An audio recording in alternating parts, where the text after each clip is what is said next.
আসসালামু আলাইকুম ভিউয়ার্স। এই যে দেখুন রাতের খাবার, এই যে ডাল আছে, সবজি ভাজি, শাক ভাজি। দুপুরে রাতের একটু মাংস ছিল, দুপুরে ছেড়ে দিয়েছি। তো রাতে তো এগুলো দিয়েই খাওয়া যায়, তাই না? তো আর কী করার, বাচ্চারা তো মানবেই না। এই যে দেখুন ওদের জন্য আবার ডিম ভুনা করছি। রান্না রান্না বিসমিল্লাহ, কি বলবো, রান্না ছাড়া কোনো কথা নেই আমাদের মেয়েদের। বিসমিল্লাহ রাখি। এই দেখুন মাংসের মধ্যে করে আলু দিয়েছি, দিয়ে ডিম ভুনা করেছি। ওরা যেভাবে খেতে চায় সেভাবেই করেছি। এই হচ্ছে আমার রাতের খাবার বন্ধুরা।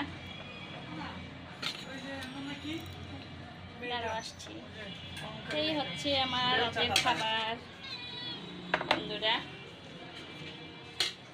এই একজনের খাওয়া বেড়ে দেই, একজনের খাওয়া বাচ্ছি। এই যে শাক ভাজি,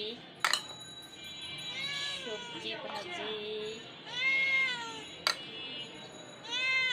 দাঁড়াও টুকু, তোমাকেও খেতে দিব, তোমাকেও খেতে দিব, চিন্তা করো না। টুকুরও খাওয়া দিতে হয়, আমার ঘরের সদস্য টুকু একজন। বিসমিল্লাহ, এই যে ডিমও দিয়ে দিলাম, আলু দিয়ে দিলাম, এই যে ঝোল দিয়ে দিলাম। এটা হচ্ছে একজনের খাওয়া। না, এই দুইটা ডিম খাবে একজন, একটা খেয়ে পোষায় না। তো এই হচ্ছে বন্ধুরা আমার রাতের খাবার। তো ঠিক আছে, ভালো থাকবেন সবাই, আমার পাশে থাকবেন, সাথে থাকবেন। দিচ্ছি টুকু, তোমাকেও খাওয়া দিচ্ছি, দাঁড়াও দাঁড়াও দাঁড়াও। এই যে এটা এখানে ঝোলটা ঢেলে দিলাম,